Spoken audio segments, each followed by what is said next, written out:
नमस्कार, सलाम राम राम अस्सलाम वालेकुम भाईजान। Friends, this is R K. Chaudhary from education target. Friends, करते हैं शुरुआत आज का क्लास। फ्रेंड्स, इससे पहले क्लासेस में मैंने जो पढ़ाई करी थी वो था NCF 2005 के 5 भागों का वर्णन। ठीक है, तो NCF 2005 जिसका पूरा नाम होता है नेशनल करिकुलम फ्रेमवर्क, राष्ट्रीय पाठ्यचर्या की रूपरेखा 2005। ठीक है, इसके 5 भाग होते हैं। पहला कौन था? तो परिप्रेक्ष्य, दूसरा सीखना व ज्ञान, तीसरा पाठ्यचर्या के क्षेत्र, स्कूल की अवस्थाएं व आकलन, चौथा था विद्यालय तथा कक्षा का वातावरण और पांचवा था व्यवस्थागत सुधार। मैंने इस पांचों भाग का वर्णन किया था जो कि आपने पिछले क्लासेस में देखा था। फ्रेंड्स, ये जो क्लासेस है सीटेट एग्जाम के दृष्टिकोण से या किसी भी टीचर एग्जाम मतलब TET teacher ability test exam में जो है सो मतलब बहुत ज़्यादा इंपॉर्टेंट क्लास है। फ्रेंड्स, तो करते हैं शुरुआत। आज जो नेक्स्ट टॉपिक है उसी का पार्ट 2 देखने जा रहे हैं। तो आज का जो टॉपिक है उसमें मुख्य रूप से 2 बातों पर चर्चा करी गई है NCF के बारे में। पहला इंपॉर्टेंट फैक्ट्स और दूसरा इंपॉर्टेंट सजेशन।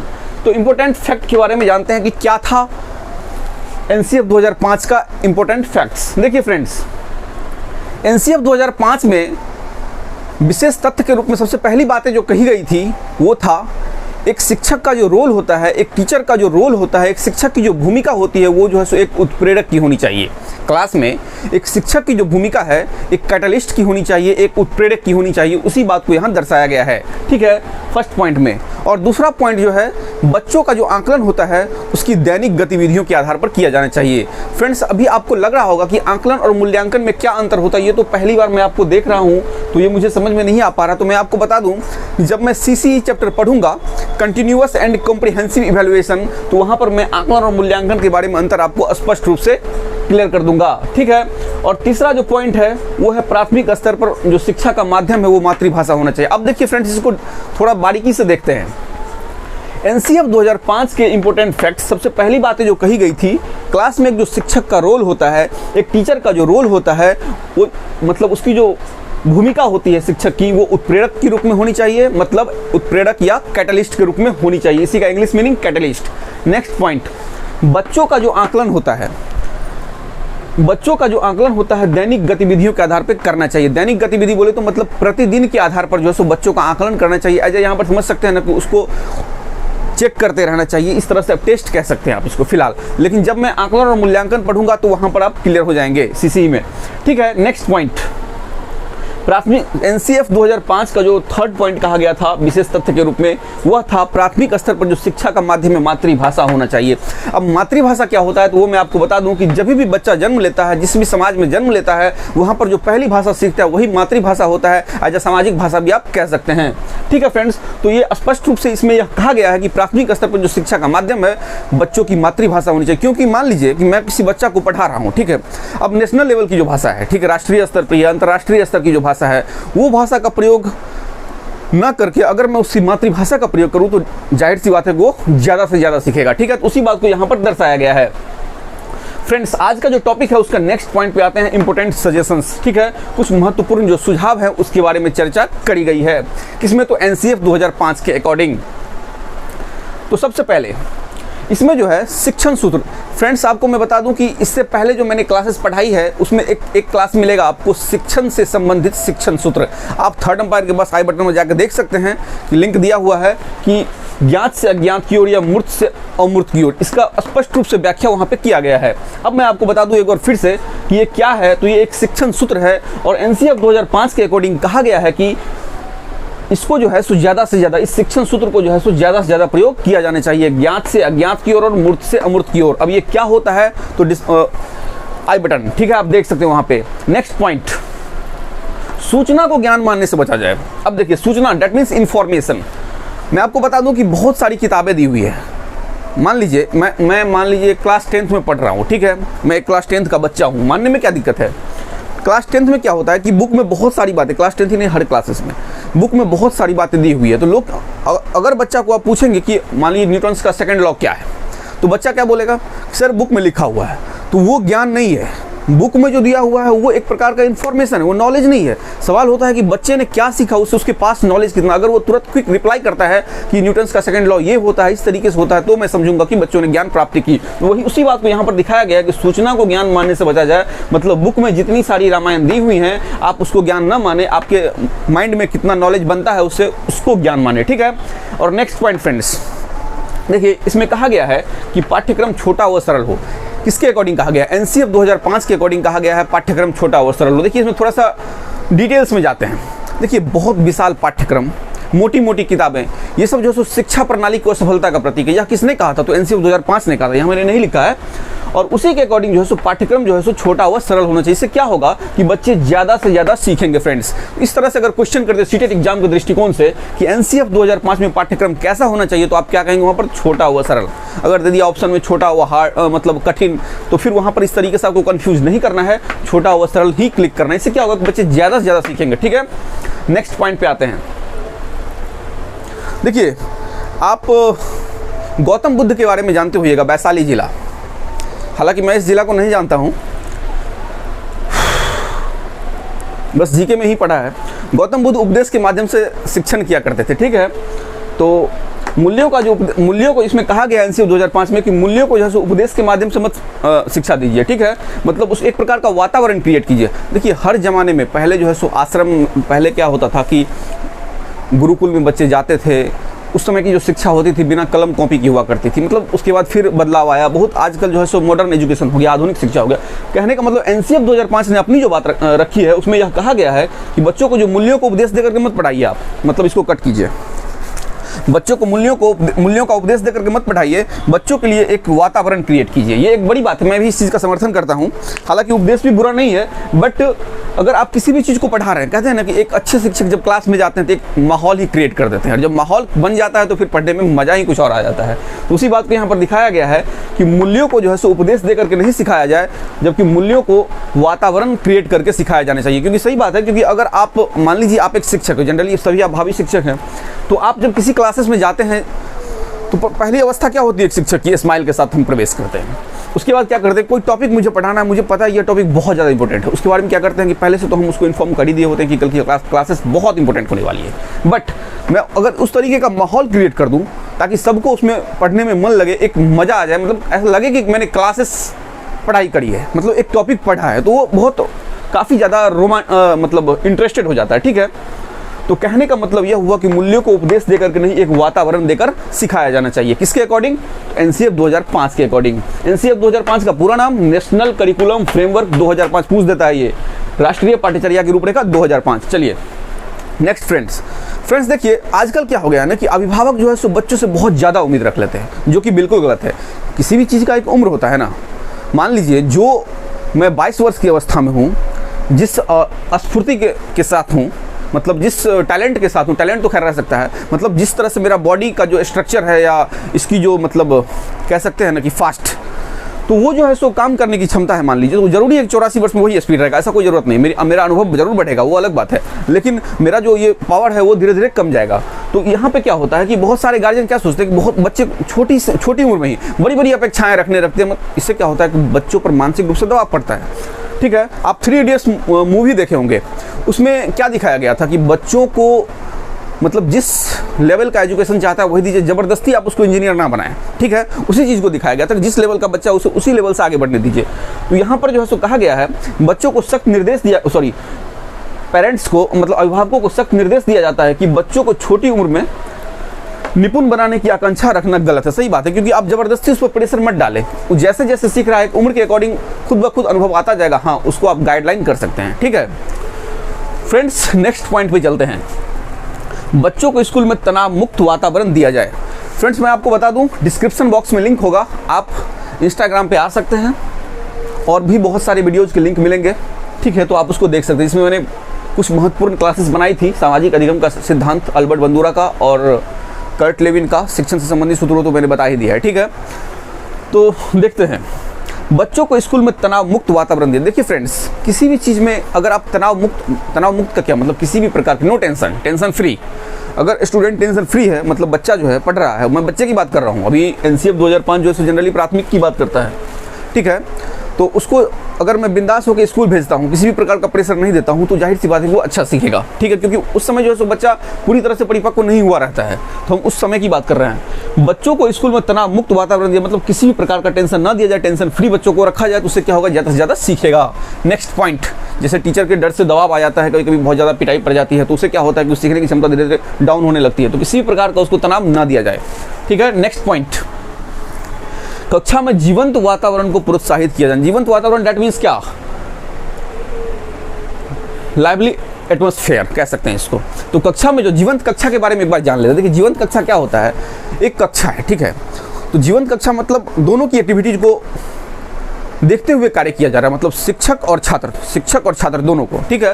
तो यहाँ पर कहा गया कि कक्षा में जीवंत वातावरण को प्रोत्साहित किया जाए, मतलब लाइवली एटमॉस्फेयर को प्रोत्साहित किया जाना चाहिए।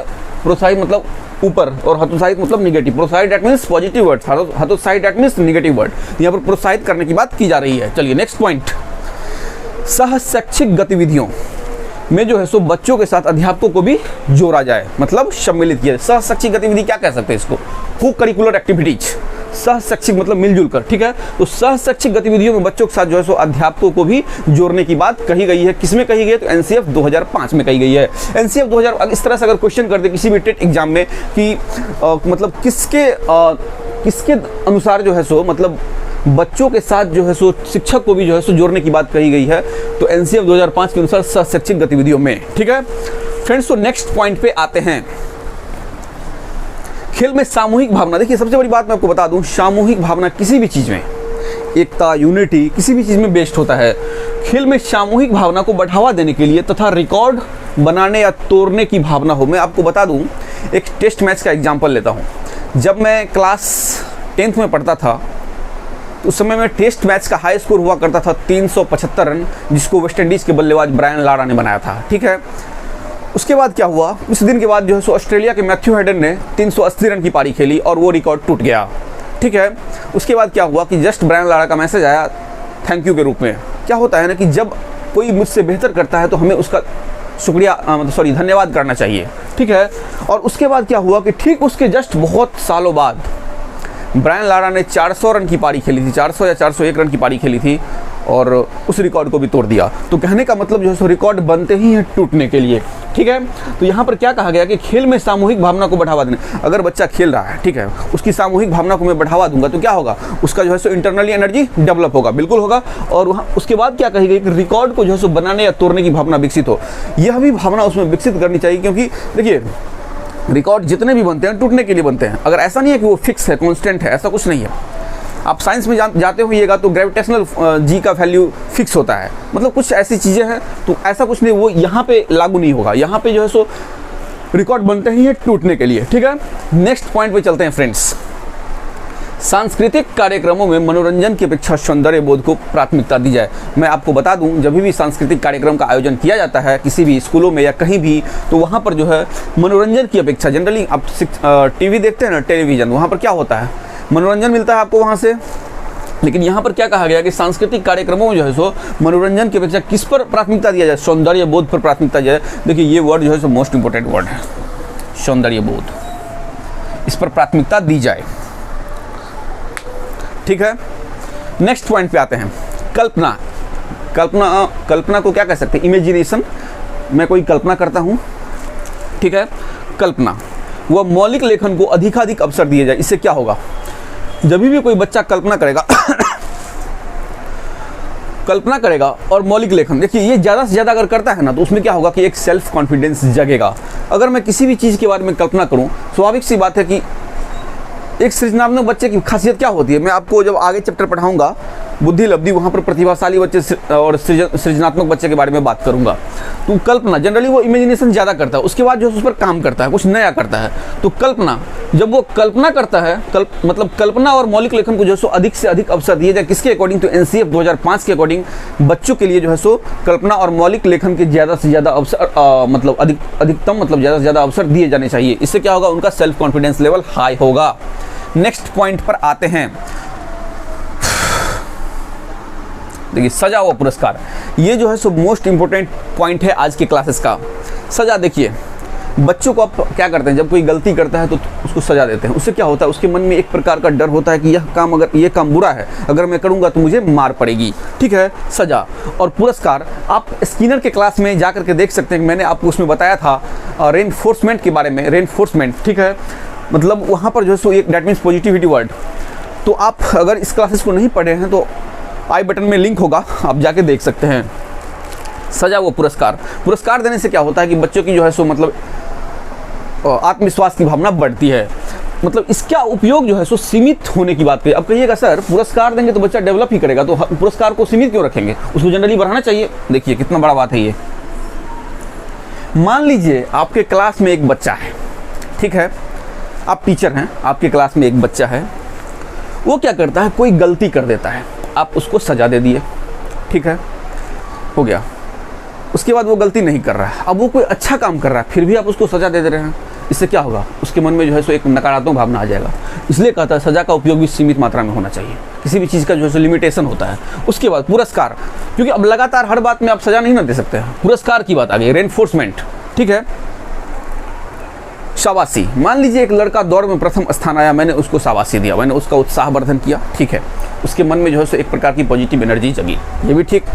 उसके अब देखिए ये किस प्रकार से सीमित होना चाहिए। अब अभी भी मैंने क्या कहा था कि हर बार आप पुरस्कार दीजिएगा तो बच्चा को, पुरस्कार अच्छा वर्ड है, आप देते रहेंगे बच्चा आगे बढ़ता जाएगा, नहीं। अगर एक बच्चा को हर काम में पुरस्कार दे रहे हैं, वो क्लासेस में जो है सो मान लीजिए एक 100 नंबर का एग्जाम था, पहली बार उसने 80 नंबर लाया, फिर भी आपने पुरस्कार दिया, फिर 82 मार्क्स लाया, फिर भी आपने पुरस्कार दिया, फिर 85 मार्क्स उन्हें किए, फिर भी आपने पुरस्कार दे दिया, मतलब उसके बाद जो है 67 किया, फिर भी आपने पुरस्कार दे दिया, 30 मार्क्स पास मार्क्स किया, फिर उससे क्या होता है कि बच्चा को ये लगने लगता है ना कि मैं पुरस्कार पर ही चल रहा हूँ। मतलब एक प्रकार की नकारात्मक भावना आ जाती है। तो मतलब बच्चे को बोझ फील ना होने दिया जाए। मतलब सजा और पुरस्कार का उपयोग जो है सो एक सीमित हो, लिमिट मात्रा में होना चाहिए। जहाँ जरूरी है वहीं दीजिए। अब जबरदस्ती हम हर एक, मान लीजिए कि मेरा ही एक बच्चा है, क्लासेस में पढ़ रहा है, मैं ही एक टीचर हूँ, और बार बार उसको जो है सो हर एक चीज़ में सपोर्ट करने तो बच्चा कमज़ोर हो जाएगा। क्योंकि सपोर्ट जरूरी है लेकिन वक्त पे, हमेशा नहीं तो बच्चा कमज़ोर हो जाएगा। चलिए नेक्स्ट पॉइंट पे आते हैं।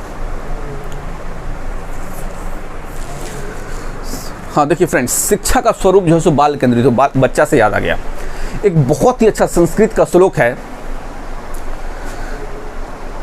प्रदोषे दीपकः चंद्र प्रभाते दीपकः रवि, प्रदोषे दीपकः चंद्र प्रभाते दीपकः रवि, त्रैलोक्ये दीपकः धर्म, त्रैलोक्ये दीपकः धर्म, सुपुत्रः कुलदीपकः। अभी भी मैं पुत्र की बात कर रहा था, बाल केंद्रित बच्चों की। तो इसका मतलब यह होता है कि संध्या का जो दीपक है, प्रदोषे दीपकः चंद्र मतलब चंद्रमा है, संध्या का जो दीपक है चंद्रमा है, और प्रभात का जो दीपक है सूर्य है, ठीक है, और तीनों लोक का जो दीपक है वह धर्म है, और सुपुत्र जो है कुल का दीपक होता है। एक अच्छा सुपुत्र, देखिए सुपुत्र का जस्ट अपोजिट वर्ड है कुपुत्र। तो एक अच्छा सुपुत्र अगर एक वंश में पैदा ले ले तो उस वंश को काफ़ी ज़्यादा आगे लेके चला जाता है, एक सही डायरेक्शन में, मान सम्मान इज्जत प्रतिष्ठा तमाम चीज़ों के साथ, शिक्षा। लेकिन वही अगर कुपुत्र पैदा ले ले एक वंश में, उसको धीरे धीरे डाउन लेवल पर लेके चला जाता है। तो एक अच्छे सुपुत्र की बात कही, मतलब अगर खानदान में जो है, एक कुल में जो है सो एक कुपुत्र जन्म ले तो खानदान बर्बाद हो सकता है, लेकिन सुपुत्र जन्म ले तो सुपुत्र के जन्म लेने से खानदान जो है सो काफ़ी ऊपर चला जाएगा। मतलब सुपुत्र जो है सो कुल का दीपक है, कहने का मतलब यह हुआ। चलिए, हाँ तो हम बात कर रहे थे शिक्षा का जो स्वरूप है बाल केंद्रित होना चाहिए। देखिए आपको शायद इससे पहले मैंने नहीं बताया था किसी क्लासेस में, शिक्षा जो है सो आजकल बाल केंद्रित होती जा रही है। सबसे पहले दो बात, शिक्षक केंद्रित शिक्षा और बाल केंद्रित शिक्षा। शिक्षक केंद्रित शिक्षा बोले तो क्या, शिक्षक के दृष्टिकोण से दी हुई शिक्षा, और बाल केंद्रित शिक्षा मतलब बालक के दृष्टिकोण से दी गई शिक्षा। मतलब आजकल जनरली शिक्षा का प्रारूप जो है सो बाल केंद्रित ही होता जा रहा है। मतलब शिक्षा का जो स्वरूप है बाल केंद्रित होना चाहिए। किसके अकॉर्डिंग होना चाहिए, तो एनसीएफ 2005 के अकॉर्डिंग होना चाहिए। कई बार पूछा गया ये क्वेश्चन है, मैं खुद एग्जाम देता था, खुद देखता था, ये क्वेश्चन बराबर पूछे जाते थे। मतलब इस तरीके से क्वेश्चन आते थे कि एनसीएफ 2005 के अकॉर्डिंग शिक्षा का स्वरूप कैसा होना चाहिए। किस तरीके से क्वेश्चन आते थे, एनसीएफ 2005 के अकॉर्डिंग शिक्षा का स्वरूप कैसा होना चाहिए, तो मतलब बाल केंद्रित होना चाहिए। याद रखिएगा, वहाँ पर ऑप्शन देगा शिक्षक केंद्रित शिक्षा, बाल केंद्रित शिक्षा, और थर्ड में से उपरोक्त में से दोनों, और चौथा ऑप्शन रहेगा इनमें से कोई नहीं। इस तरह से फंसाएगा आपको, तो वहाँ पे फंसना नहीं है। मतलब एनसीएफ 2005 के अकॉर्डिंग शिक्षा का जो स्वरूप है कैसा होना चाहिए, तो बाल केंद्रित होना चाहिए, बच्चों के दृष्टिकोण से होना चाहिए। ठीक है, नेक्स्ट पॉइंट, पुस्तकालय में बच्चों को स्वयं पुस्तक चुनने दें। देखिए एक लाइब्रेरी है, मैं बच्चों को ले गया, कई सारे बच्चे हैं, मैं कहूँगा छोटू ये पढ़, उसको कहूँगा ये बुक पढ़ो। मतलब ये क्या कहने का मतलब कि मैं ज़बरदस्ती उसके ऊपर डाल रहा हूँ, लाद रहा हूँ। अगर मैं उसको फ्री कर दूँ तब कहूँगा अपने मन से अपने बुक ले लो, जो भी बुक है इस लाइब्रेरी में जो अच्छा लग रहा है आप ले सकते हो। तो क्या होगा, बच्चा अपना अपना मन से बुक लेगा, और जाहिर सी बात है अपने मन से बुक लेगा तो उसका उसमें इंटरेस्ट रहा होगा तभी लेगा। मैंने ज़बरदस्ती दिया, मैं ऐसे समझिए ना, मैं किसी बच्चे को ज़बरदस्ती पढ़ा रहा हूँ, मतलब ये टॉपिक पढ़ना ही पड़ेगा, और एक बच्चे से पूछ के पढ़ा रहा हूँ भाई तुम छोटे तुम्हें किस में इंटरेस्ट है सबसे ज़्यादा, वो टॉपिक पढ़ाता हूँ, तो कौन ज़्यादा सीखेगा, जिसमें उसे इंटरेस्ट है। उसी बात को यहाँ पर दिखाया गया है कि पुस्तकालय में बच्चों को स्वयं पुस्तक चुनने का अवसर दे। इससे क्या होगा कि उसमें जो है सो ज़्यादा से ज़्यादा नॉलेज क्या होगा, प्राप्ति होगी। ठीक है, नेक्स्ट पॉइंट पे आते हैं। बच्चों के लिए मातृभाषा महत्वपूर्ण है। अभी मैंने आपको बताया था, यहाँ पर मातृभाषा के बारे में चर्चा करी थी, बच्चों का स्टार्टिंग भाषा जो होता है।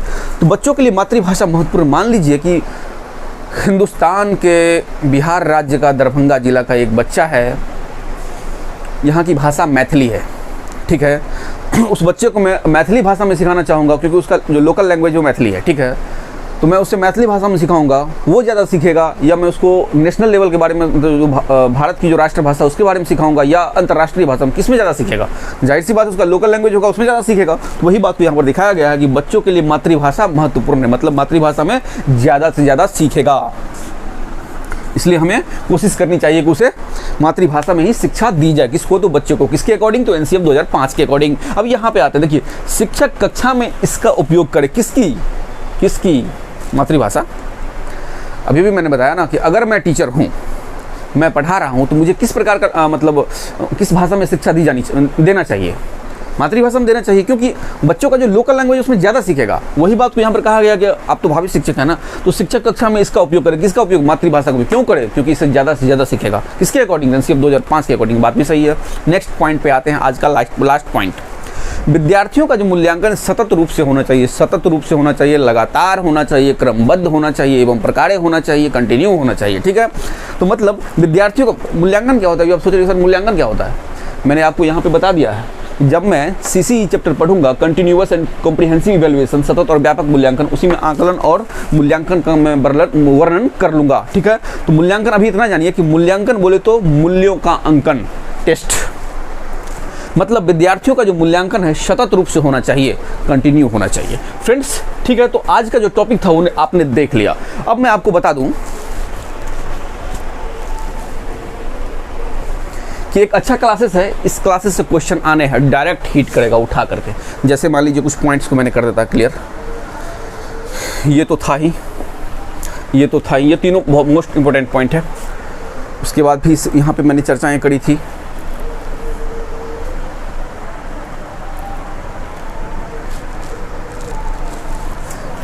ये सब जो पॉइंट है मोस्ट इंपॉर्टेंट पॉइंट, मतलब लगातार पूछे जाते हैं। ठीक है, तो एक बात मैं आपको बता दूं कि देखिए जीवन में अपने लक्ष्य से कभी मत घबराइए। हाँ, ये बात अलग है कि जब आप एक अच्छे रास्ते पे चलेंगे तो कष्ट आएंगे, दुख आएंगी, तकलीफ़ें आएंगे, क्योंकि पढ़ने में किसको मन लगता है। उम्र जैसे जैसे निकलने लगेगा ना, तो पढ़ने में जो है सो बुक से, क्योंकि बहुत सारी मतलब चीज़ें होती है ना दुनिया में, सबको देखना पड़ता है ना, तो उसमें जो है सो अपने लक्ष्य से कभी मत घबराइएगा। क्योंकि जब भी मैदान में उतरिए ना, तो एम तक पहुँचना है, चाहे रास्ते में जितनी सारी बाधाएँ आए सबको हटाना है और वहाँ तक पहुँचना है। क्योंकि एक चीज़ याद रखिएगा, समस्याएं बड़ी नहीं है लाइफ में। किसके ज़िंदगी में समस्या नहीं है, किसके ज़िंदगी में समस्या नहीं है, समस्याएं हर के ज़िंदगी में है।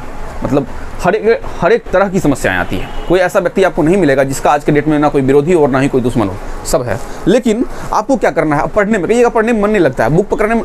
देखिए सबसे बड़ी बात है कि जितने भी महान आदमी हुए हैं ना, किसी के लिए भगवान ने या ऊपर वाले ने एक्स्ट्रा घंटा नहीं दिया है, सबके लिए 24 घंटे ही है। उसी में कोई महान बनते हैं, कोई विद्वान बनते हैं, कोई कलाकार बनते हैं, तो कोई डाउनवर्ड में जाते हैं, जिसको कहते हैं निगेटिविटी। ठीक है, तो हमें क्या करना है कि अपने एवब लेवल पे जाना है, अपने मतलब जीवन की ऊंची दुनिया में जाना है और कुछ अच्छा करके दिखाना है। क्योंकि मानते हैं कि पढ़ने में मतलब माइंड को कंसंट्रेट करना पड़ता है, बहुत मेहनत करनी पड़ती है, तब जाकर के एक रिजल्ट पैदा होता है। लेकिन एक बात याद रखिएगा, कभी भी समस्या कामयाबी से बड़ी नहीं होती। सूर्य कितना भी तेज चमक ले, समंदर को कभी नहीं सुखा सकता। आप वो चीज़ कर सकते हैं जो कोई कर सकता है। इसलिए हमेशा मोटिवेटेड रहे, बी पॉजिटिव रहे और अपने अंदर अपने खुद को पहचाने। क्योंकि एक इंसान, बहुत बड़े बड़े महान लोगों का कहना है, अगर इंसान अपनी ताकतों को पहचान ले तो वो कर सकता है जो वो पहले कभी कल्पना भी नहीं किया था। इसलिए अपने आप को पहचानें, सेल्फ डिपेंडेंट हुए, मेहनत करें, अपने लक्ष्य को प्राप्त करें। तो फ्रेंड्स, उम्मीद है आज का क्लास आपको बहुत अच्छे तरीके से समझ में आया होगा।